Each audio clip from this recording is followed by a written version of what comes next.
Hello and welcome to learn with Hema's class. My dear students, आज हम करने वाले हैं स्टैंडर्ड 10th का हिंदी सब्जेक्ट और उसके पहले इकाई का 10th चैप्टर जो कि है ठेस एक पूरक पठन, दैट इज रैपिड रीडिंग। ये पूरा चैप्टर मैं आपको एक्सप्लेन करूंगी लाइन बाय लाइन और साथ ही साथ इसके जो कृति टाइप के क्वेश्चंस हैं, शॉर्ट क्वेश्चंस, वो सब मैं आपको इसी वीडियो में कराऊंगी आफ्टर द एक्सप्लेनेशन। बने रहिएगा एंड तक। और इसके जो स्वमत है वो मैं आपको अगले वीडियो में करवाऊंगी। स्वमत सारे एक्सप्लेनेशन करूंगी क्योंकि काफ़ी बच्चे डिमांड कर रहे हैं कि स्वमत खाली रीड नहीं करना है, लिखना नहीं है, उनको समझना है और आंसर्स लिखना है एग्जाम में। इसके लिए वो एक्सप्लेनेशन में नेक्स्ट वीडियो में करूंगी। तो आगे बढ़ने से पहले एक छोटी सी रिक्वेस्ट वो ये कि यदि आप मेरे चैनल के सब्सक्राइबर नहीं हैं तो ज़रूर से सब्सक्राइब कीजिए मेरे चैनल को, that is learn with Hema को, और साथ ही साथ अपने फ्रेंड्स के साथ में भी मेरी वीडियोस को शेयर कीजिए। अगर आपको वीडियो अच्छा लगे तो लाइक बटन हिट करना ना भूलें और आप अपने कमेंट बॉक्स में फ्रीली लिख सकते हैं। तो चलिए शुरू करते हैं। ठेस, इसे लिखा है फणीश्वरनाथ जी रेणु ने। अब ये ठेस जो है चैप्टर का मेन मतलब क्या है, ठेस वर्ड जो है ये मतलब क्या है। ठेस लगना मतलब किसी के दिल को चोट लगना, मतलब किसी ने कोई बात को अपने दिल पे ले ली हो। ठीक है, तो ये जो है कौन लोग होते हैं जो किसी बात को अपने दिल पर ले लेते हैं? बहुत ही स्वाभिमानी लोग होते हैं जो किसी का मतलब कुछ सुनना नहीं चाहते। कोई उन्हें ताना मारे वो उन्हें पसंद नहीं है, कोई उनके खाने पीने पे रोक टोक करे वो उन्हें पसंद नहीं। मतलब स्वाभिमानी है, इज्जत से अपना काम करते हैं और इज्जत की कमाते हैं। अगर कोई बेइज्जत उन्हें करे तो वो उन्हें बिल्कुल पसंद नहीं। और ऐसे अगर कोई हो जाए, कोई कारीगर को अगर कोई बेइज्जत करे तो वो उसके दिल को ठेस लग जाती है और वो इसका नतीजा ये भी होता है कि या तो उस इंसान से अपना रिश्ता तोड़ देगा या तो फिर वो अपना काम करना ही छोड़ देगा कि मुझे ये काम ही नहीं करना है।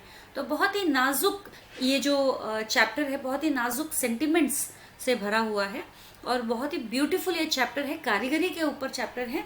चलिए शुरू करते हैं। खेती बाड़ी के समय गांव के किसान सिरचन की गिनती नहीं करते। लोग उसको बेकार ही नहीं बेगार समझते हैं, इसलिए खेत खलिहान की मजदूरी के लिए कोई नहीं बुलाने जाता है सिरचन को। क्या होगा उसको बुलाकर? दूसरे मजदूर खेत पहुंचकर 1/3 काम कर चुकेंगे। तब कहीं सिरचन राय हाथ में खुरपी डुलाता हुआ दिखाई पड़ेगा, पगडंडी पर तौल तौल कर पांव रखता हुआ। धीरे धीरे मुफ्त में मजदूरी देनी हो तो और बात है। अब देखो, इसका मेन कैरेक्टर ये स्टोरी का है सिरचन। ठीक है, सिरचन अब जो है समय जो है खेती बाड़ी का अगर समय हो, खेती बाड़ी का समय मतलब जब खेत में काम करना हो, जैसे कि सीड सो करना हो या क्रॉप्स कट करना हो या वगैरह बहुत सारे काम होते हैं खेतों के। तो अभी जो फार्मर होता है वो अकेला तो सब कुछ काम नहीं कर सकता है, तो वो कैसे करता है, लोगों को डेली के मजदूरी पे काम पे रखता है, मजदूर लोग जिसे हम कहते हैं। तो खेती बाड़ी के समय जो है हर कोई मतलब हर किसी को बुला लेंगे लेकिन सिरचन को नहीं बुलाएंगे। क्यों?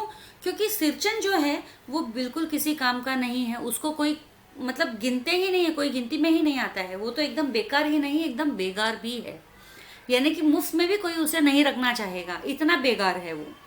अब इस क्या है ऐसा सिरचन का कि जो लोग उसे खेती बाड़ी के काम के लिए भी नहीं बुलाना चाहते हैं। लोग कहते हैं कि हम लोग जो दूसरे मजदूर लोग हैं वो आकर 1/3 ऑफ द काम, 1/3 काम यानी 1/3 ऑफ द काम कर लेंगे, तब जाके सिरचन महाराज उठेंगे आने के लिए। और वो कैसे एकदम धीरे धीरे पगडंडी यानी रास्ता, पाथ, फुटपाथ, वहां पर धीरे धीरे पैर रखते हुए, जैसे मानो तौल तौल के पैर रख रहा हो, बैलेंस करते हुए पैर रखता हुआ, अपना खुरपा लेकर, मतलब अपनी खुरपी एक टूल है, फार्मिंग टूल है जो कट करने के लिए काम आता है, तो क्रॉप्स को कट करने का काम आता है, तो वो लेकर डोलता हुआ, मतलब ऐसे मस्ती में अपने चलता हुआ वैसे नजर आता है। तो अगर मुफ्त में भी किसी को मजदूरी करानी हो ना तो भी वो सिरचन को नहीं बुलाएंगे, क्योंकि मजदूरी क्यों बुलाए जाते हैं मजदूरों को? काम करने के लिए। और यहाँ तो महाशय काम करने को ही तैयार नहीं है, या काम करते तो इतना धीरे करते हैं कि उतने में तो 4 लोग अपना काम और करके निकल जाएंगे।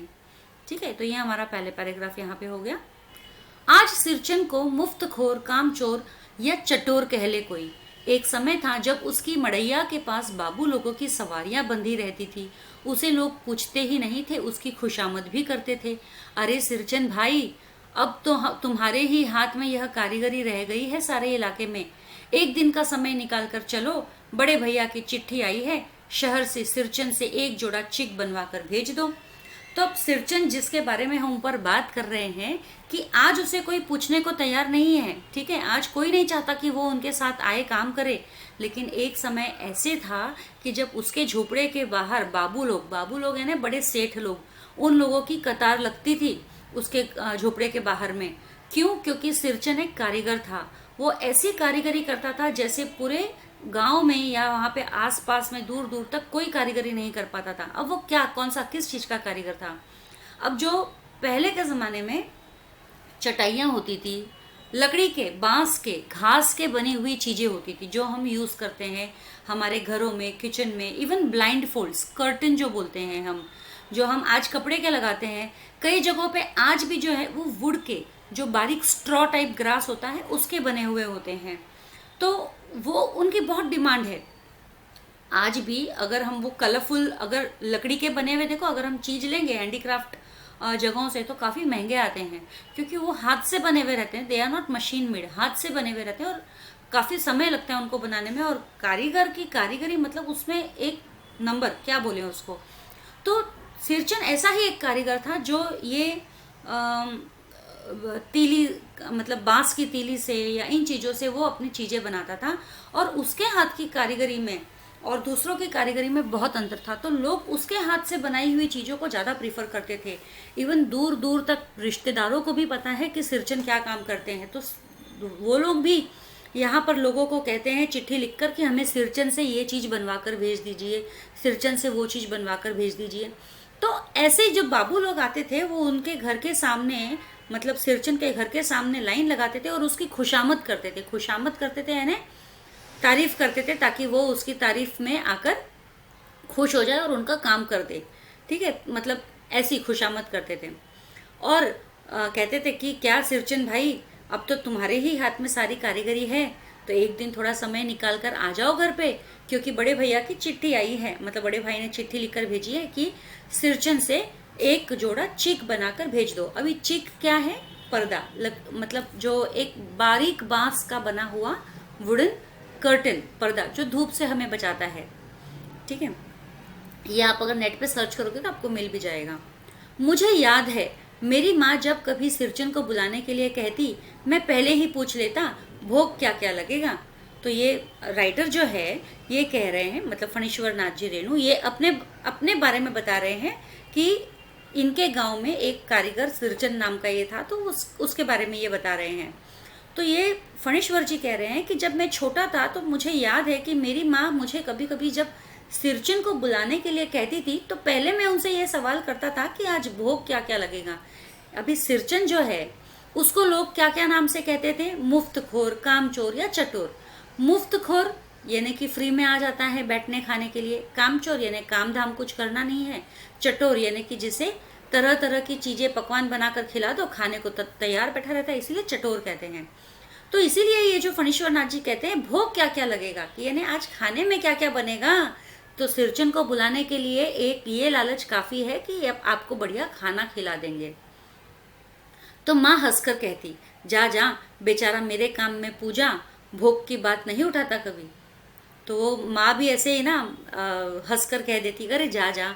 अब माँ भी पता है कि सिरचन को बुलाना है तो कुछ अच्छा पकवान बनाना है, लेकिन अभी लेखक को तो उन्होंने ऐसे ही कह दिया कि नहीं नहीं जा जा, मेरे काम में कभी सिरचन मुझे ना भोग के बारे में नहीं पूछता।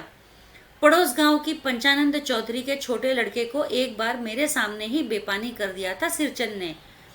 अब माँ तो कह रही है कि मेरे काम में सिरचन कभी खाने के बारे में नहीं बोलता, लेकिन अब जो लेखक है यहाँ पे एग्जाम्पल दे रहे हैं कि सिरचन कैसे नहीं बोलता है खाने के बारे में, बिल्कुल बोलता है। वो कहता है, मतलब लेखक कहते हैं कि एक बार सिरचन ने पड़ोस के किसी गांव में कोई पंचानंद चौधरी रहते हैं, तो उनके छोटे लड़के के को एक बार लेखक के सामने ही सिरचन ने बेपानी कर दिया था। बेपानी कर दिया था अर्थात उसकी इंसल्ट कर दी थी।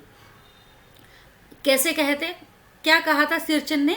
तुम्हारी भाभी नाखून से खांटकर तरकारी परोसती है। अब नाखून से खांटकर, नाखून कितना होता है? छोटा सा। अब नाखून से खांटकर मतलब इतना सा, थोड़ा सा ही खाना परोसती है, तरकारी यानी सब्जी। कि वो कहते हैं कि तुम्हारी भाभी जो है बहुत थोड़ी सी सब्जी परोसती है। और कढ़ी तो इमली का रस डालकर बनाती है। भैया कहाँ से सीख ली उन्होंने इमली का रस डालकर कढ़ी बनाना? हम मामूली लोगों की घरवालियां बनाती है। मतलब हम लोग के पास, हम मामूली लोग हैं, हमारे पास दही तो होती नहीं है। दही ज़्यादा, दूध मक्खन वगैरह कहाँ होता है, महंगे हैं ये सब चीज़ें। तो इमली की कढ़ी तो हम बनाते हैं, तुम्हारी भाभी ने कहाँ से सीख ली? तो इनका कहने का मतलब है, सिरचन का कहने का मतलब है कि तुम्हारे घर में इसलिए नहीं आऊँगा क्योंकि खाने पीने की वहाँ पर कमी रहती है या ढंग से खाना मुझे परोसा नहीं जाता है। तो यहाँ पर ये बात हमारी सिद्ध हो जाती है कि क्या क्या भोग लगेगा, यानी सिरचन को बुलाना है तो खाना अच्छा चाहिए। समझ में आई ये बात? नहीं समझ में आए तो आप कमेंट बॉक्स में मुझे पूछ सकते हैं इसके बारे में। चलिए, इसलिए सिरचन को बुलाने के पहले मैं माँ से पूछ लेता। इसलिए जब भी मुझे सिरचन को बुलाने कहती ना माँ, तो मैं माँ से पूछ लेता कि क्या बनने वाला है। चलो, सिरचन को देखते ही माँ हुलस कर कहती, हुलस कर मतलब खुश होकर, ठीक है। आओ सिरचन मतलब खुशी से, हंसी मुस्कान भरी चेहरे से बोलते हैं, हाँ हाँ आओ सिरचन, आज नैनू मथ रही थी तो तुम्हारी याद आ गई।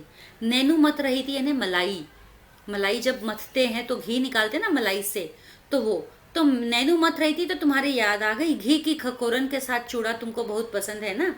घी की खकोरन के साथ यानी घी की छौंकन के साथ जो चूड़ा, अभी चिवड़ा दो तरीके का होता है, एक तो सूखी रोटी से बना हुआ होता है और एक तो कुरमुरे का होता है। तो यहाँ पर ये जो चिवड़े की बात कर रही है वो सूखी रोटी का बना हुआ, मतलब रात की जब सूखी रोटियां बच जाती है तो उसको हम घी में चूरा करके तड़का लगा देते हैं। तो इसीलिए वो कहते हैं कि तुम्हें घी की खकोरन के साथ चूड़ा, यानी कि घी की छौंक वाला चूड़ा जो है बहुत पसंद है ना। और बड़ी बेटी ने ससुराल से संवाद भेजा है, मतलब पहले तो सिरचन से उसके खाने के बारे में बात कर लो, ठीक है, और फिर बाद में काम की बात आ गई कि आज तो बड़ी बेटी के ससुराल ने संवाद भेजा है, उसकी ननंद रूठी हुई है मोती की शीतल पार्टी के लिए। मतलब बड़ी बेटी ने ससुराल से संदेशा भेजा है कि उसकी ननंद, मतलब लेखक के माँ की बेटी की ननंद की वो रूठी हुई है और उनको मनाने के लिए क्या भेजना है उनको? मोती की शीतल पार्टी। मोती की शीतल पार्टी, अभी मोती जो है एक प्रकार का घास होता है, शीतल पार्टी है ना चटाई जो नीचे जमीन पर बिछाते हैं बैठने के लिए, जो उस घास से बनी हुई चटाई जो कि बहुत ही ठंडक रहती है, ठंडी रहती है और अच्छी रहती है। तो अभी सिरचन से वो चटाई बनवानी है, ठीक है। सिरचन अपनी पनियाई जीभ को संभाल कर हंसता। पनियाई जीभ यानी कि अब घी की खकोरन वाला चिवड़ा बोल दिया ना तो मुंह में पानी आ गया। सिरचन तो चटोरा है, उसे तो खाना पीना बहुत पसंद है, आप अच्छा पकवान खिला दो वो आपके लिए जो चाहे काम वो कर देगा। तो सिरचन अपनी पनियाई जीभ को संभाल कर हंसता, जैसे मुंह में तो पानी टपक रहा है लेकिन हंस रहा है। घी की सौंधी सुगंध सूंघ कर ही आ रहा हूँ काकी, नहीं तो इस शादी ब्याह के मौसम में दम मारने की भी छुट्टी कहाँ मिलती है। तो सिरचन भी बड़ा एकदम तेज है बोलने में। क्या कहता है कि घी की सौंधी सुगंध मतलब घी की मीठी सी खुशबू सूंघ कर ही तो मैं यहाँ आ रहा हूँ काकी, नहीं तो शादी ब्याह का समय है, मतलब मैं बहुत बिजी चलता हूँ, कहाँ आने को फुर्सत है, लेकिन घी की खुशबू आ गई ना इसलिए आ गया। यानी देखो उसको कुछ खाने को अच्छा मिल रहा है सिरचन को, इसलिए वो वहां चला गया। और अगर खाने को अच्छा नहीं मिलेगा तो उसके पास बहाने बहुत है नहीं जाने के। उसमें से एक बहाना तो अभी उसने बता दिया कि शादी का मौसम चल रहा है, बड़ा ही व्यस्त है उसका जो शेड्यूल है वो। सिरचन जाति का कारीगर है, मैंने घंटों बैठकर उसके काम करने के ढंग को देखा है। अब लेखक जो है सिरचन के बारे में बता रहे हैं कि वो जो है जाति का कारीगर है। कारीगर मतलब जो आर्टिस्ट बोलते हैं, कारीगरी जो करते हैं एकदम बारीक कारीगरी करते हैं, तो वो जाति का कारीगर है, मतलब वो आर्टिस्टिक है, कारीगर है। मैंने घंटों बैठकर उसके काम करने का ढंग देखा है। अब जब ये लेखक बच्चे थे, छोटे थे, तो उनको ज्यादा कामकाज तो होता नहीं था घर के बाहर का, तो बेसिकली घर में ही रहते थे। तो कहते हैं कि जब भी सिरचन आता था घंटों घंटों पूरा पूरा दिन जब बैठ के काम करता था, तो मैंने भी देखा है उनको काम करते हुए सिरचन को, कि कितनी तल्लीनता से, कितना मग्न होकर वो अपना काम करते थे, ठीक है। एक एक मोती और पटेर को हाथ में लेकर बड़े जतन से उसकी कुच्ची बनाता, फिर कुच्चियों को रंगने से लेकर सुतली सुलझाने में पूरा दिन समाप्त। काम करते समय उसकी तन्मयता में जरा भी बाधा पड़ी तो गेहूं सांप की तरह फुफकार कर उठता, फिर किसी दूसरे से करवा लीजिए काम। सिरचन मुंहजोर है, कामचोर नहीं। अब देखिए यहाँ पे सबसे पहले तो क्या क्या काम करता था वो, कि एक एक मोती और पटेर, अब मोथी यानी घास मैंने आपको बोला है, पटेर भी एक प्रकार का घास ही है। तो एक एक मोथी और पटेर को हाथ में लेकर बड़े जतन से उसकी कुच्छी बनाता। कुच्छी बनाता यानी उनको बांधता, ठीक है। और फिर कुच्चियों को रंगने से लेकर सुतली सुलझाने में पूरा दिन समाप्त। और फिर उन कुच्चियों को बांधकर वो रंगता था। अभी जैसे एक गुच्छे बना लिए, बहुत सारे गुच्छे बना लिए, कुछ गुच्छों को एक कलर दे दिया, कुछ गुच्छों को अलग कलर दे दिया। तो ये पहले तो गुच्छे बना लो और फिर उन सभी गुच्छियों को कलर कर दो, रंग दो, तो तभी तो डिजाइन कलरफुल वगैरह बनेगा ना। अब सिरचन के बारे में कहते हैं कि काम करते समय तो वो बहुत ही तन्मयता से काम करता है, लेकिन अगर जब वो अपने मन लगाकर काम कर रहा है उस वक्त अगर उसके काम में बाधा पड़ गई, यानी कि किसी ने या तो उसके खाने में कमी कर दी या उसे कुछ दो टूक शब्द कह दिए जो उसको बुरा लग जाए, तो फिर तो वो एकदम गेहून सांप की तरह फुफकार उठता है। गेहून सांप यानी ब्राउन स्नेक, जो कि बहुत ही ज्यादा डेंजरस होता है। ब्राउन स्नेक की तरह वो फुफकार उठता है। फुफकार यानी तिलमिला उठता है, गुस्सा हो जाता है। फिर किसी दूसरे से करवा लीजिए काम और फिर कहता है कि चलो करवा लो दूसरे से काम, मैं तो नहीं करता। सिरचन मुंहजोर है, कामचोर नहीं है। मुंहजोर है यानी कि वो इज्जत का भूखा है, कामचोरी नहीं करता है। बिना मजदूरी के पेट भर भात पर काम करने वाला कारीगर। अब सिरचन कौन था? बिना मजदूरी के पेट भर भात पर काम करने वाला कारीगर, यानी कि पेट भर के खाना दे दो, उसे कोई पैसे नहीं चाहिए, पैसों का लालच नहीं है, पेट भर के खाना दे दो, बस वो अपना काम कर देगा। दूध में कोई मिठाई न मिले तो कोई बात नहीं, किंतु बात में जरा भी झाला वह बर्दाश्त नहीं कर सकता। अब चाहे उसे दूध में कोई मिठाई ना मिले चलेगा, लेकिन अगर बात में कोई झाला मिल गया, यानी किसी ने कोई टेढ़ी बात कर दी, कोई तीखी बात कर दी जो उसके मन को चुभ जाए, तो वो उसे बिल्कुल बर्दाश्त नहीं कर सकता। यानी कि सोचो वो कितना स्वाभिमानी है सिरचन। वो काम कर रहा है, उसके काम के बदले में वो किसी से पैसे नहीं लेकर खाना खा रहा है उनके घर पे, तो खाना भी उसे अच्छा खाना चाहिए।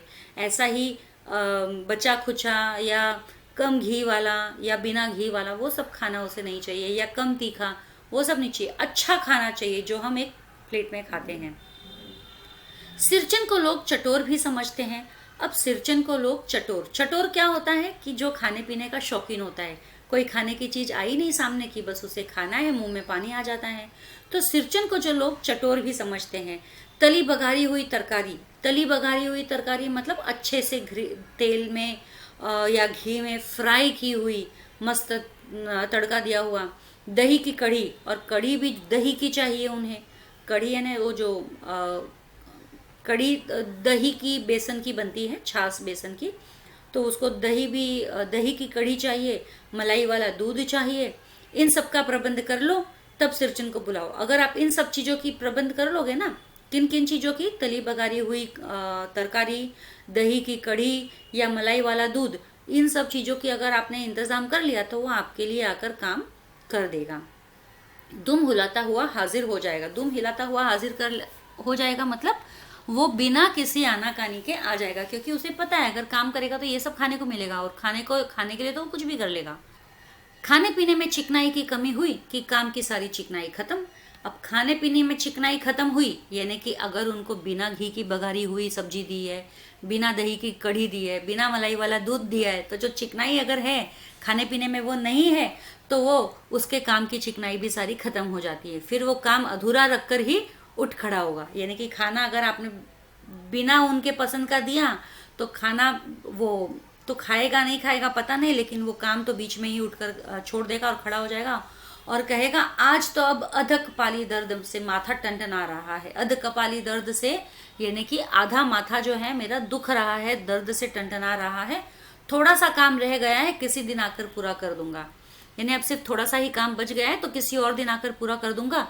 किसी दिन मानो कभी नहीं, लेकिन किसी दिन का मतलब है यानी कि कभी नहीं। अब चलिए, मोती घास और पटरे की रंगीन शीतल पाटी, बांस की तीलियों की झिलमिलाती चिक, सतरंगे डोर के मोढ़े, भूसी चुन्नी रखने के लिए मूंज की रस्सी के बड़े बड़े जाले, हलवाहों के लिए ताल के सूखे पत्तों की छतरी टोपी तथा इसी तरह के बहुत से काम हैं जिन्हें सिरचन के सिवा गांव में और कोई नहीं जानता। अब ये सिरचन क्या क्या बनाता है उसके बारे में ये लिस्ट है पूरी, तो आप ये सब चीजें समझ लो। तो सबसे पहला मोती घास और पटरे की रंगीन शीतल पट्टी, कलरफुल चटाई। मोती घास और पटेर मैंने आपको पहले ही बोला है घास, ठीक है, एक प्रकार की घास है। बांस की तीलियां मतलब बांस यानी वुड, जो घास स्ट्रॉ बोलते हैं हम, तो बांस की तीलियों की झिलमिलाती चिक, चिक मतलब पर्दे, कर्टन्स, जो लकड़ी के घास स्ट्रॉ के बने हुए रहते हैं, जो धूप से बचाने के लिए अक्सर होते हैं, और ये काफ़ी फैशनेबल भी है, काफ़ी घरों में यूज़ होते हैं। सतरंगे डोर के मोढ़े, भूसी चीनी रखने के मूंज। अब ये मोढ़े और मूंज, ये सब जो है एक टाइप के कंटेनर्स है जो सामान रखने के लिए काम आते हैं, चाहे टोकरी टाइप में आप समझ लो, ठीक है। और इनके अलग अलग शेप्स एंड साइजेस टोकरी टाइप में।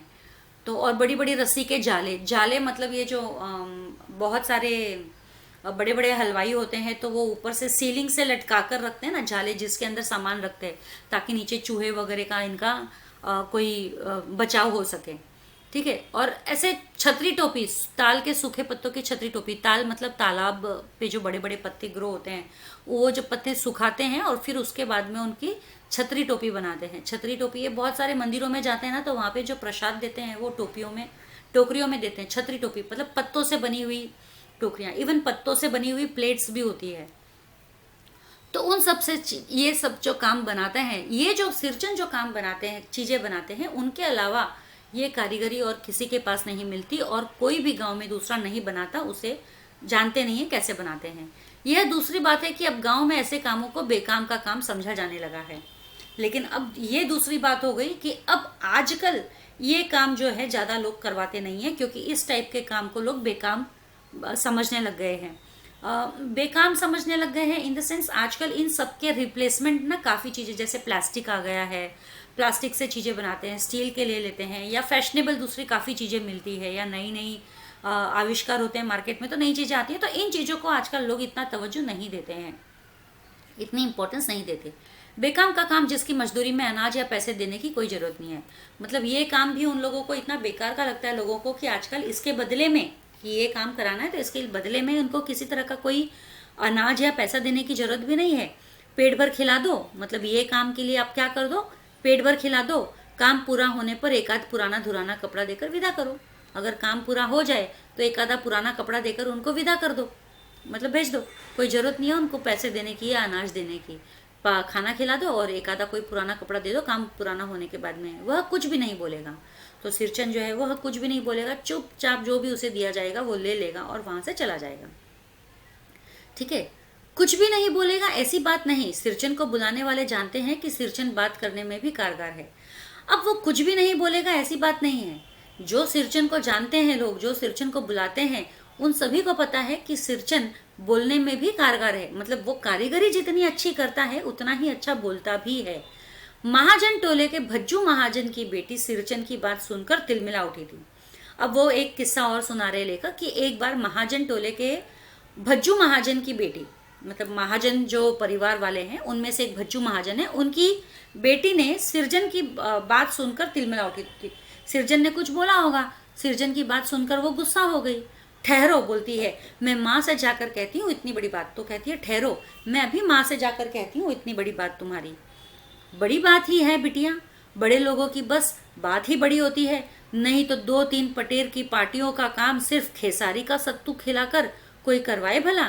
यह तुम्हारी माँ ही करा सकती है बबूनी, सिरचन ने मुस्कुराकर जवाब दिया। तो सिरचन भी बड़ा तेज है, मुंहफट है, क्या बोलता है, हाँ हाँ, इतनी बड़ी बात जो बोल रही हो कि तुम माँ को बताओगी, बात तो बड़ी ही है बिटिया, बस बड़े लोगों की बस बात ही बड़ी होती है, मतलब तो आप लोग तो बड़े लोग हो, बड़े लोगों की तो बातें ही बड़ी होती है और कुछ नहीं होता है। उनका कहने का मतलब क्या है, नहीं तो 2-3 पटेर की पार्टियों का काम, मतलब 2-3 पटेर की पार्टियों का काम मुझे तुमने दिया है, और खाने में सिर्फ खेसारी का सत्तू।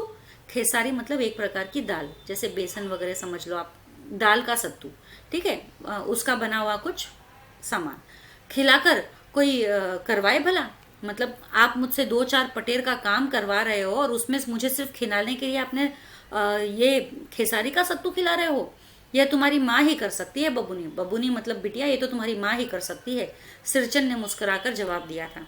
तो मतलब कोई अगर उसे धमकी भी दे रहा है ना कि रुको मैं माँ को जाके बोलती हूँ, तो वो कहता है कि हाँ हाँ, ये तो तुम्हारी माँ ही कर सकती है, मुझे इतने सारे काम के बदले में ये इतना खेसारी का सत्तू खिलाना, ठीक है। इस बार मेरी सबसे छोटी बहन पहली बार ससुराल जा रही थी। अब लेखक कह रहे हैं कि चलो वो भी किस्सा हो गया खत्म। अब वो कहते हैं कि इस बार मेरी छोटी बहन सबसे पहली बार ससुराल जा रही थी। पहली बार वो ससुराल जा रही थी। मानू के दूल्हे ने पहले ही बड़ी भाभी को लिखाकर चेतावनी दे दी थी। मानू के दूल्हे ने, मतलब उनकी छोटी बहन का नाम उन्हें मानू कहते हैं, ठीक है। तो मानू के दूल्हे ने, मतलब मानू के हस्बैंड ने पहले ही बड़ी भाभी को लिखकर चेतावनी दे दी है। बड़ी भाभी लेखक के बड़े भैया की वाइफ, उनको पहले ही चेतावनी दे दी है। अब ये चेतावनी का वर्ड देखो, चेतावनी दे दी है, इत्तला कर दिया है, इंफॉर्मेशन दिया है, मैसेज भिजवाया, वो कुछ नहीं, चेतावनी दे दी है, ठीक है। मानू के साथ मिठाई की पतीली न आए कोई बात नहीं, 3 जोड़ी फैशनेबल चिक और पटेर की 2 शीतल पार्टियों के बिना आएगी मानू तो ...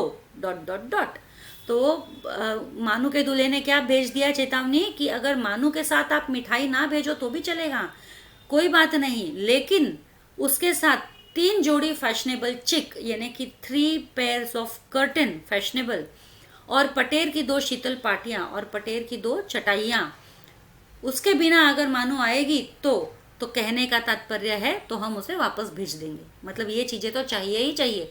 अरे जबरदस्ती है। भाभी ने हंसकर कहा बेरंग वापस। तो भाभी ने हंसकर कहा कि ठीक है, बेरंग वापस, ये अर्थात यहाँ पे 2 मीनिंग ले सकते हैं। बेरंग वापस, एक तो यहाँ पे उन्होंने बोला है कि फैशनेबल चिक और पटेर की 2 शीतल पार्टियां, यानी कि फैशनेबल नहीं तो इनको वापस से कर देंगे आप। इसलिए 1 सप्ताह पहले से ही सिरचन को बुलाकर काम पर तैनात करवा दिया था। इसीलिए माँ ने 1 सप्ताह पहले ही सिरचन को बुलाकर काम पर तैनात करवा दिया था, मैं काम पर लगवा दिया था। देखो सिरचन, इस बार नई धोती दूंगी, नई धोती दूंगी यानी नया कपड़ा जो है पहनने के लिए, ठीक है, नई धोती दूंगी, असली मोहर छाप वाली धोती, और असली मोहर छाप वाली दूंगी धोती। मोहर छाप वाली एक ब्रांड है, ठीक है। मन लगाकर ऐसा काम करो कि देखने वाले देखते ही रह जाए। तो बिल्कुल मन लगाकर ऐसा काम करो कि देखने वाले देखते ही रह जाए। मतलब वो चाहते हैं कि ससुराल में उनकी बेटी का ठाठ बना रहे कि अरे इसके पीहर से तो इतने अच्छे चीजें आई हैं। तो पान जैसी पतली छुरी से बांस की तीलियां और कमानियों को चिकनाता हुआ सिरचन अपने काम में लग गया। तो सिरचन तो अपने काम में लग गया। पान जैसी पतली छुरी से, पतली छुरी, पान जैसी मतलब एकदम बारीक, ठीक है, उतनी पतली छुरी से बांस की तीलियां और कमानियों को चिकनाता हुआ। बांस की तीलियां और कमानियों को, बांस की तीलियां यानी कि वो स्ट्रॉ, ठीक है, और कमानियां भी मतलब घास, इनको चिकनाता हुआ यानी इनको पहले पॉलिश करना पड़ता है। तो सिरचन अपने काम में लग गया।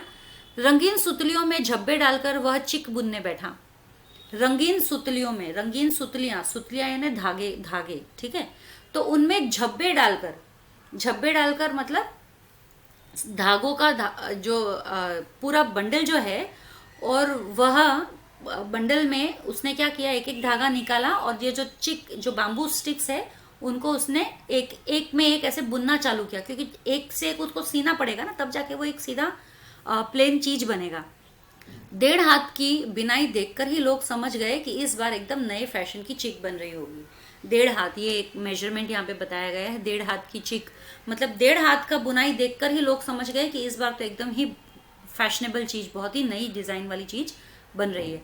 मंजली भाभी से नहीं रहा गया, पर्दे की आड़ से बोली। अब मंजली भाभी यानी एक तो बड़ी भाभी है, एक दूसरे नंबर की, ठीक है, और एक छोटी होगी, तो 3 भाभियां होगी। तो मंजली बीच वाली भाभी ने, तो बीच वाली भाभी ने जब ये काम देखी, बिनाई देखी चिक की, तो वो समझ गई और उसने कह दिया कि पर्दे के आड़ में बोली। पर्दे के आड़ में यानी घूंघट में, या समझो पर्दे के पीछे देखी। पहले लेडीज लोग ऐसे सामने नहीं आती थी ओपनली, पहले ऐसा जानती कि मोहर छाप वाली धोती देने से ही अच्छी चिक बनती है तो भैया को खबर भेज देती।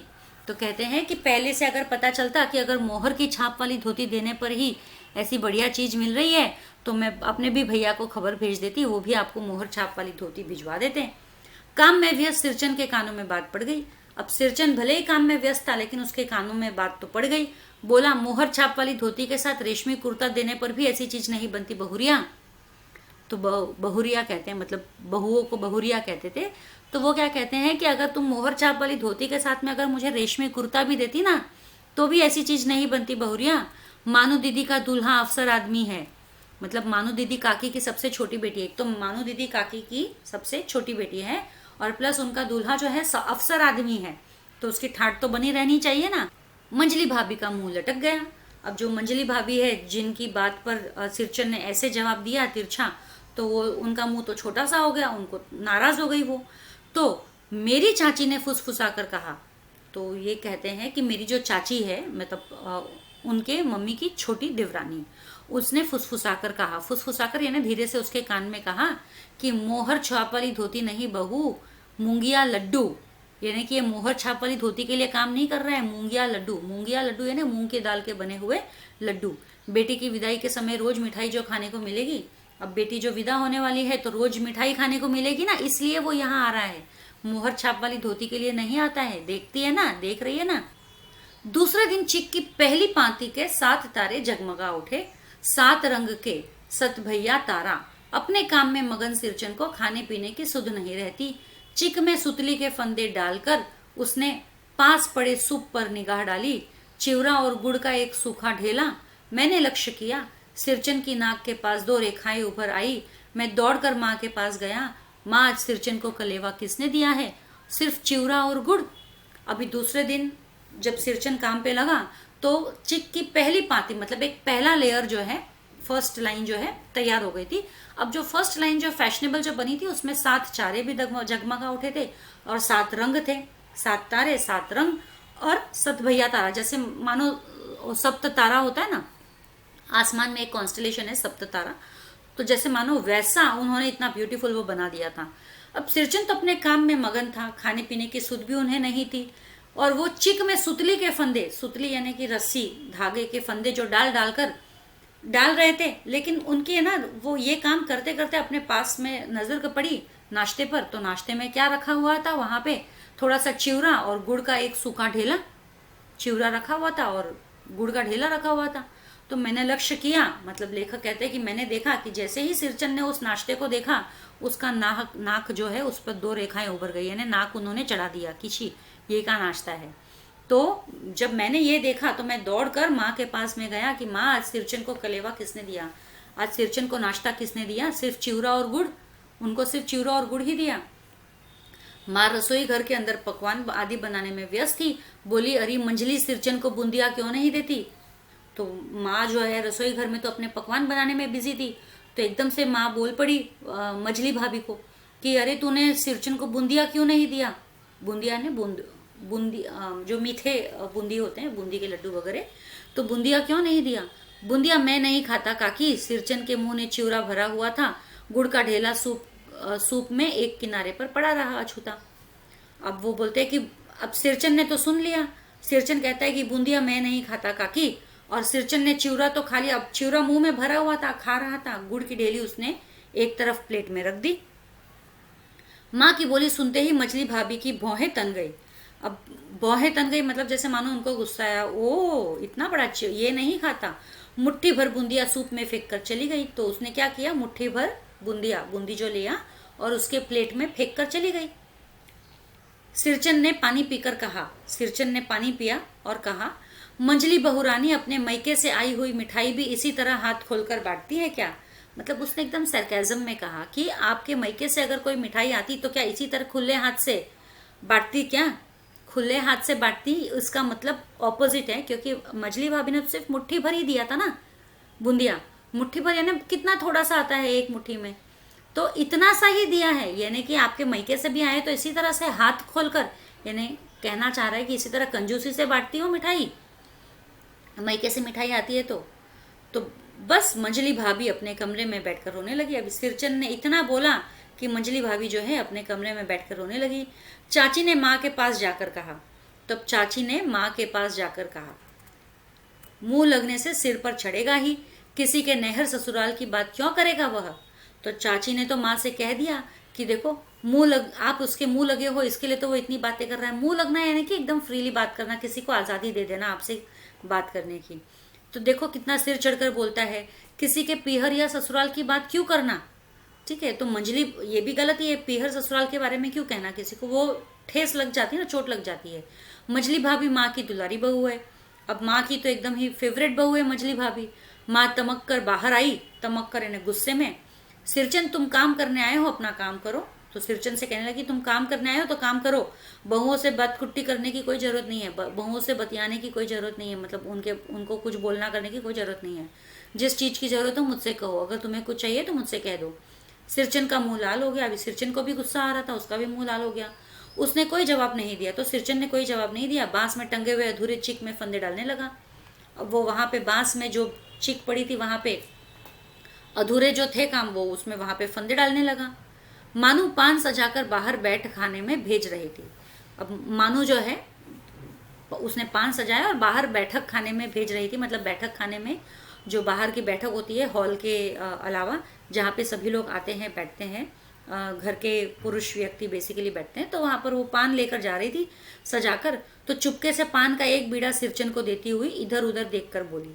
तो उसने सिरचन को चुपके से पान का बीड़ा दे दिया और देखकर इधर उधर बोली, सिरचन दादा, काम काज का घर, 5 तरह के लोग 5 किस्म की बात करेंगे, तुम किसी की बात पर कान मत दो। तो मानू ने क्या कहा कि सिरचन दादा, मतलब चुपके से पान पकड़ा रही है मानू को, सिरचन को मानू, और कहती है कि सिरचन दादा आप है ना 5 तरह के लोग होते हैं, 5 तरह की बातें करते हैं, आप किसी की बातों पर बिल्कुल ध्यान मत दो और आप सिर्फ अपने काम पर ध्यान दो। तो सिरचन ने मुस्कुराकर पान का बीड़ा मुंह में ले लिया। सिरचन ने तो खुशी खुशी पान का बीड़ा मुंह में ले लिया। चाची अपने कमरे से निकल रही थी। अब उस वक्त चाची जो है अपने कमरे से निकल रही थी। सिरचन को पान खाते देखकर अवाक हो गई। अब सिरचन को पान खाते देखा तो उनको बहुत ही गुस्सा आ गया। सिरचन ने चाची को अपनी ओर अचरज से घूरते हुए कहा, देख कर कहा। अब सिरचन ने देखा कि चाची उसे घूर रही है, तो सिरचन ने चाची को कहा, छोटी चाची जरा अपनी डिबिया का कौवा जर्दा खिला देना, बहुत दिन हुए। कि छोटी चाची अपनी डिबिया से थोड़ा सा जर्दा खिला दो, पान खाया है तो जर्दा भी खाने की आदत होगी उनको, तो बोलती जर्दा खिला दो आपकी छोटी सी डिबिया से। पहले की औरतें भी खाती थी जर्दा तंबाकू, तो एक स्टील की डब्बियां होती थी उनके पास में, हमेशा छोटी सी रखते थे, जब भी खाने का मन हुआ उसमें से खाते थे। तो सिरचन कहने लगा कि गमकुआ जर्दा खिला दो, बहुत दिन हुए। कहने लगा कि वो डॉट डॉट डॉट खत्म, यानी कि बात खत्म ही नहीं हुई कि चाची कई कारणों से जली भुनी रहती थी सिरचन से। चाची को तो वैसे भी गुस्सा आता था सिरचन पे, गुस्सा उतारने का ऐसा मौका फिर नहीं मिल सकता। अब गुस्सा कैसे उतारे, गुस्सा तो आ रहा है लेकिन किस बात पे गुस्सा उतारे, तो ऐसा मौका फिर कब मिलेगा। झंझनाती हुई एकदम गुस्से में बोली, तुम्हारी बड़ी हुई जीभ में आग लगे, मतलब ये इतनी कैसी जीभ है तुम्हारी जो मांग रही है हर बार, घर में भी पान और गमकवा जर्दा खाते हो, मतलब घर में पान और जर्दा घर के अंदर। चटोर कहीं के मतलब चटोरी बोलते ना, खाने पीने के लालची। मेरा कलेजा धड़क उठा, मेरा कलेजा यानी लेखक कह रहे हैं, मेरा कलेजा धड़क उठा, हो गया सत्यानाश, यानी कि ऐसा कह दिया तो अब सिरचन थोड़ी ना काम करेगा। ठीक है, बस सिरचन की उंगलियों में सुतली के फंदे पड़ गए। अब सिरचन की उंगलियों में सुतली के फंदे पड़ गए, यानी सुतलियां जो है उलझ गई। अब पहले तो सुलझाए थे ना काम करने के लिए, अब उलझ गई, अब उसमें उलझन पड़ गई। मानो कुछ देर तक वह चुपचाप बैठा पान को मुंह में घुलाता रहा, फिर अचानक उठकर पिछवाड़े पीक थूक आया। मतलब कुछ देर तो बेचारे सिरचन के मुंह में पान घूमता रहा, लेकिन फिर बाद में वो उठा और पीछे की तरफ जाकर उसने जो पान से जो पीक निकलती है वो पान थूक दिया।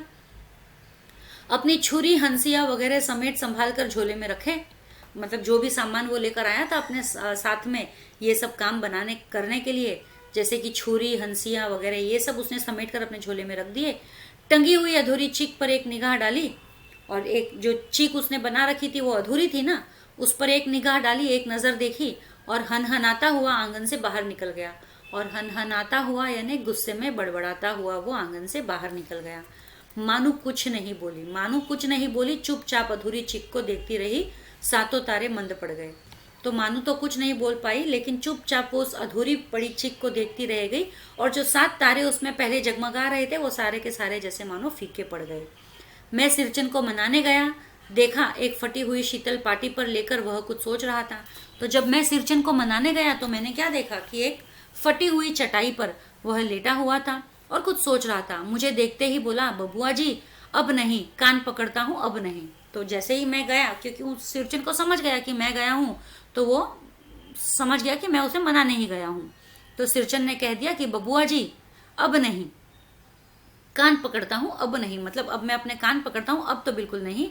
मोहर छाप वाली धोती लेकर क्या करूंगा, मतलब मुझे मोहर छाप वाली धोती लेकर मैं करूंगा ही क्या, कौन पहनेगा उस धोती को, पहनेगा कौन।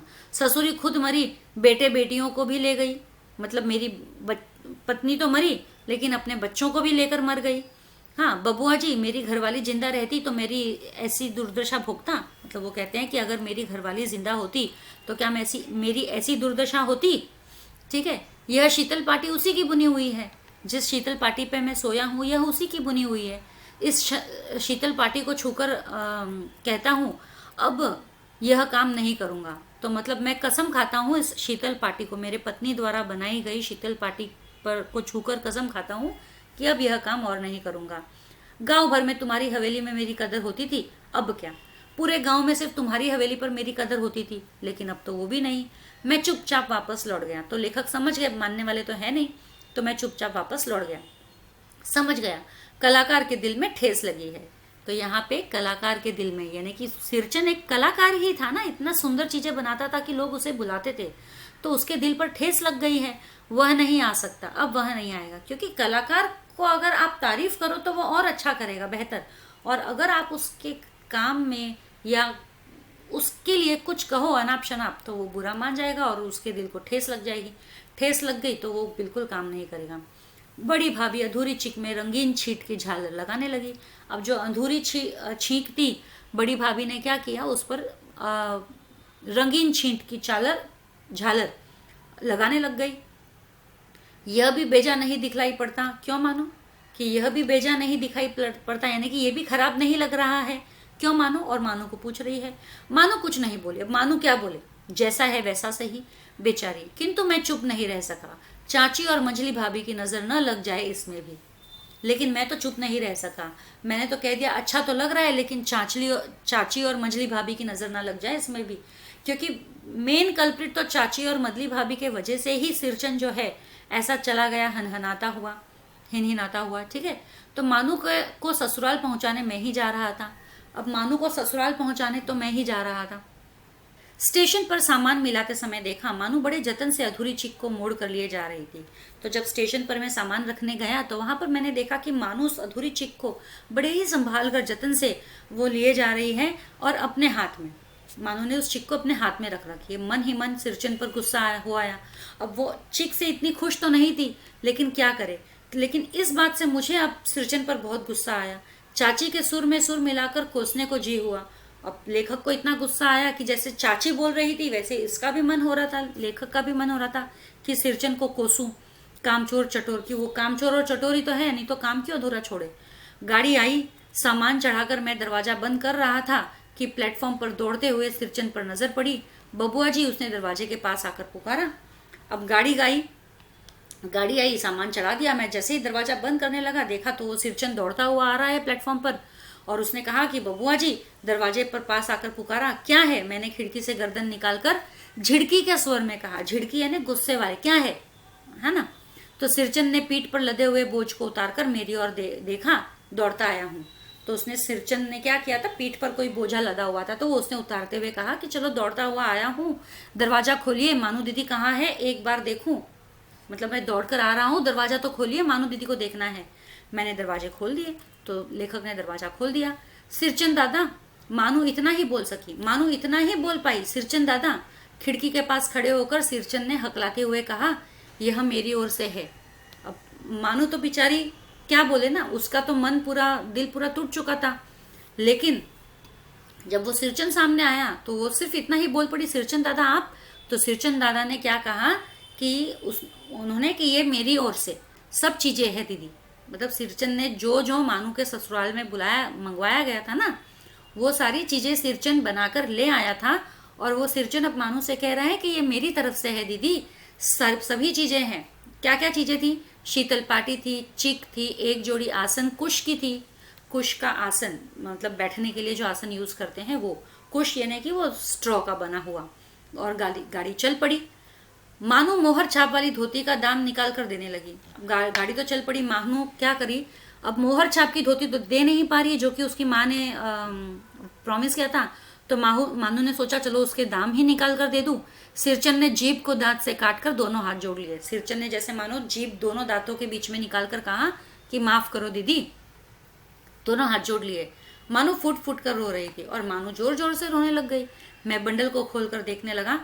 ऐसी कारीगरी, ऐसी बारीकी, रंगीन सुतलियों के फंदों का ऐसा काम पहली बार देख रहा था। मतलब लेखक ने जब वो पोटली खोलकर देखी तो ऐसी कारीगरी की वो दंग रह गया कि ऐसी कारीगरी तो उसने आज तक कभी देखी ही नहीं है, पहली बार देखा। तो सोचो, एक कलाकार जहां उसके कला की कदर होती है वो वहां जाता है, और जहां उसकी कला की कदर नहीं होती वो वहां नहीं जाता है। लेकिन फिर भी कसम खाने के बाद भी उस बच्ची का दिल रखने के लिए उस कारीगर ने इतनी सुंदर कारीगरी की चीजें बनाई हैं। तो ये चैप्टर एक्सप्लेनेशन तो मेरा खत्म हो गया है। अब मैं सीधे चलती हूँ इसके जो कृतियां हैं उसके तरफ। तो अब पहला हमारा क्वेश्चन है, ये सिर्फ आंसर्स हैं, मैं क्वेश्चन रीड कर रही हूँ, ठीक है। पहला है कारण लिखो, ठीक है। कारण लिखो में पहला हमारा क्वेश्चन है, गांव के लोग अब सिरचन को खेत खलिहान की मजदूरी के लिए इसलिए नहीं बुलाते। क्यों नहीं बुलाते हैं? क्योंकि लोग उसको बेकार ही नहीं बेगार समझते हैं। दूसरे मजदूर खेत पर पहुंचकर 1/3 काम कर चुकते हैं, तब पगडंडी पर तौल तौल कर पांव रखता हुआ धीरे धीरे कहीं सिरचन राय हाथ में खुरपी डुलाता हुआ दिखाई पड़ेगा। तो ये आपका तो टेक्स्ट बुक में फर्स्ट पैराग्राफ में ही आपको आंसर मिल जाएगा, ठीक है। अब दूसरा जो है क्वेश्चन, ये यहाँ पर वाक्यों में उचित क्रम लगाकर लिखो। अब यहाँ पे जो है ये 4 सेंटेंस जो है क्रम में है, क्रोनोलॉजिकल ऑर्डर में है, लेकिन क्वेश्चन में जो है ये आपको ऊपर नीचे दिए हुए हैं। तो यहाँ पे डायरेक्टली आंसर लिखे हैं, लोग उसको बेकार ही नहीं बेगार समझते हैं। मुफ्त में मजदूरी देनी हो तो और बात है, मैं पहले ही पूछ लेता भोग क्या क्या लगेगा, तुम्हारी भाभी ने कहाँ से बनानी सीखी है, ठीक है। अब तीसरा जो क्वेश्चन है हमारा, संजाल पूरा करो। तो एक समय ऐसा भी था, क्या था? एक समय ऐसा भी कि सिरचन की मड़ैया के पास बाबू लोगों की सवारियां बंधी रहती थी। लोग उसकी खुशामद करते थे। लोग कहते थे एक दिन का समय निकाल कर चलो। लोग कहते अब तो तुम्हारे ही हाथ में यह कारीगरी रह गई है। तो ये इस तरीके से ये लोग, एक समय ऐसा भी था जब सिरचन के बारे में लोग ये सब सोचते थे, ठीक है। अब नेक्स्ट, सिरचन को लोग कहते, क्या कहते सिरचन को लोग? मुफ्तखोर और कामचोर, ठीक है। अब है नेक्स्ट, एक शब्द में उत्तर लिखिए। एक शब्द में उत्तर लिखिए। क्वेश्चन है, बिना मजदूरी दिए जबरदस्ती लिया गया काम उसे बेगार कहते हैं। बांस की तीलियों से बना पर्दा उसे चिक कहते हैं, ठीक है। अब हम बढ़ते हैं दूसरा हमारा क्वेश्चन की तरफ। तो अब जो है हमारा पहला है कि सिरचन को काम करने का ढंग ऐसा था, कृति है, सिरचन के काम करने का ढंग ऐसा था। कैसा था? एक एक मोती और पटेर की बड़ी जतन से कुच्ची बनाता, फिर कुच्चियों को रंगने से लेकर सुतली सुलझाने में पूरा दिन समाप्त। तो ये सिरचन के काम करने का ढंग था। नेक्स्ट, सिरचन का मेहनताना। सिरचन को क्या मिलता था इसके बदले में, काम के बदले में? पेट भर खाना और एकाध पुराना धुराना कपड़ा। अब ये जो सेकंड क्वेश्चन है इसमें है गलत वाक्य सही करके लिखिए। तो यहाँ पे दूध में कोई मिठाई न मिले तो कोई बात नहीं, किंतु बात में जरा भी झाला सिरचन नहीं बर्दाश्त कर सकता। तो क्वेश्चन कुछ और था, यहाँ पे चेंज करके दिया हुआ है। आज तो अब अध कपाली दर्द से माथा टंटना रहा है, थोड़ा सा रह गया है। तो ये जो अंडरलाइंड है ये आंसर पार्ट है, इसमें कुछ और लिखा हुआ था लेकिन ये आंसर है। तो अगर आप टेक्स्ट बुक पढ़ोगे तो आपको एक प्रॉपर आंसर पता चल जाएगा। अब नेक्स्ट जो है हमारा, सिरचन को आने वाले काम। सिरचन को कौन से काम आते हैं? पहला है मोथी घास और पटेर की रंगीन शीतल पाटी बनाना। दूसरा, बांस की तीलियों की झिलमिलाती चिक बनाना। तीसरा, सतरंगे डोर के मोढ़े बनाना। और चौथा, भूसी चूनी को रखने के लिए मूंछ की रस्सी के जाले बनाना, ठीक है। अब नेक्स्ट, सिरचन जाति का यह है कारीगर, बिना इसके पेट भर भात पर काम करने वाला कारीगर, मजदूरी। सिरचन को लोग यह भी समझते हैं चटोर। ऐसे बहुत से काम हैं जिन्हें इसके सिवा गांव में और कोई नहीं कर सकता। काम की तन्मयता में बाधा पड़ने पर सिरचन की प्रतिक्रिया, फिर किसी दूसरे से करवा लीजिए काम। यह सिरचन मुंहजोर है, कामचोर नहीं है, वह ऐसे कहता। मानू की विदाई के 1 सप्ताह पहले ही लेखक की माँ ने यह किया। क्या किया? काम के बदले नई मोहर छाप वाली धोती की बात की। सिरचन को काम पर तैनात करवा दिया। मन लगाकर काम करने की हिकायत दी। ये जो है वापस से क्रम में लगाकर लिखना है। तो यहाँ पे डायरेक्टली क्रम में दिए हुए हैं। क्वेश्चन में आपको ऊपर नीचे दिए रहेंगे। 2 मार्क्स के लिए ये क्वेश्चन आता है। रंगीन सुतलियों के झब्बे डालकर सिरचन चिक बुनने बैठा, मझली भाभी से रहा नहीं गया, मानू दीदी काकी की सबसे छोटी बेटी है, मझली भाभी का मुंह लटक गया। अब नेक्स्ट तीसरा है कारण लिखिए। क्वेश्चन है मझली भाभी का मुंह क्यों लटक गया। तो मझली भाभी का प्रस्ताव सुनकर सिरचन ने कहा कि बहुरिया, मोहर छाप वाली धोती के साथ रेशमी कुर्ता देने पर भी ऐसी चीज नहीं बनती, मानू दीदी का दूल्हा अफसर है। सिरचन की बात सुनकर मझली भाभी का मुंह लटक गया। मानू के दूल्हे ने पहले ही बड़ी भाभी को लिखकर चेतावनी दे दी थी। ये कंप्लीट द फॉलोइंग सेंटेंस है। मोहर छाप वाली धोती नहीं, मूंगिया लड्डू, बेटी की विदाई के समय रोज मिठाई जो खाने को मिलेगी। मानू के दूल्हे ने मंगवाई थी, क्या क्या दूल्हे ने मंगवाई थी? 3 जोड़ी फैशनेबल चिक और पटेर की 2 शीतल पाटियां। किसने किससे कहा? आज सिरचन को कलेवा किसने दिया है? लेखक ने माँ से कहा। अरे मछली सिरचन को बूंदिया क्यों नहीं देती? लेखक ने माँ की मछली भाभी से कहा। बूंदिया मैं नहीं खाता काकी, सिरचन ने लेखक की माँ से कहा है। किसी के नैहर ससुराल की बात क्यों करेगा वह? चाची ने लेखक की माँ से कहा है। ठीक है, अब यहाँ पे सिरचन को काम में मग्न होकर खाने पीने की यह न रहती। एक शब्द में लिखो उत्सुद। चिक में सुतली के फंदे डालकर सिरचन ने इस पर निगाह डाली। सूप। मानो यह सजाकर बाहर बैठक खाने में भेज रही थी। पान। अरे मछली सिरचन को यह क्यों नहीं देती? बूंदिया। माँ ने तमक कर सिरचन से क्या कहा? ठीक है, सिरचन तुम काम करने आए हो, अपना काम करो, बहुओं से बात कुट्टी करने की क्या जरूरत है? जिस चीज की जरूरत हो मुझसे कहो। अब एक शब्द में उत्तर लिखो। सिरचन की छोटी चाची ने से मांगा गम कौवा जर्दा। सिरचन की घरवाली ने यह बुनी थी शीतल पाटी। अब दूसरा है आपका अगेन वापस एक क्रोनोलॉजिकल ऑर्डर में लिखना है। सिरचन ने मुस्कुराकर पान का बीड़ा मुंह में ले लिया। चाची कई कारणों से जली बुनी रहती थी सिरचन से, बस सिरचन की उंगलियों में सुतली के फंदे पड़ गए थे, सातों तारे मन पड़ गए थे। कारण लिखो। पहला प्रश्न है मेरा कलेजा धड़क उठा, हो गया सत्यानाश। तो ये इसका कारण क्या है? क्यों ऐसा लेखक ने सोचा? चाची ने सिरचन को बुरी तरह डांटा था। मैं जानता था कि सिरचन बड़ा स्वाभिमानी है। अब वह मानू के ससुराल के लिए चिक और शीतल पाटी बनाएगा भी या नहीं।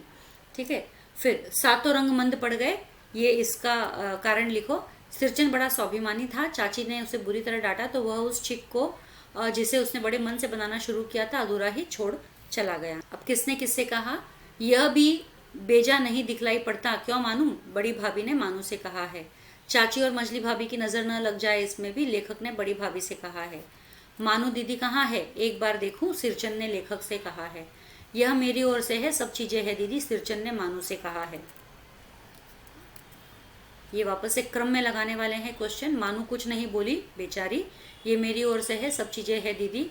मानू को ससुराल पहुंचाने में जा रहा था, मानू फूट फूट कर रो रही। मानू को उपहार में मिला शीतल पाटी, चिक और कुश की एक जोड़ी आसनी। Next 4th question. ऐसे 2 प्रश्न बनाइए जिनके उत्तर निम्नलिखित शब्दों। पहला है सिरचन से, सिरचन ने। तो किसने दांत से जीभ को काटकर दोनों हाथ जोड़ लिए? सिरचन ने। और दूसरा है मानू, मानू आंसर चाहिए हमें, तो मोहर छाप वाली धोती का दाम कौन देने लगी? मानू। तो इसके साथ ही मेरा ये चैप्टर एक्सप्लेनेशन और इसकी जो कृतियां हैं वो पूरी खत्म हुई। स्वमत मैं आपको नेक्स्ट वीडियो में सारे एक्सप्लेन करूंगी। आज के लिए इतना ही, जल्दी मिलेंगे अगले वीडियो में, तब तक के लिए stay safe, stay secure. Thank you.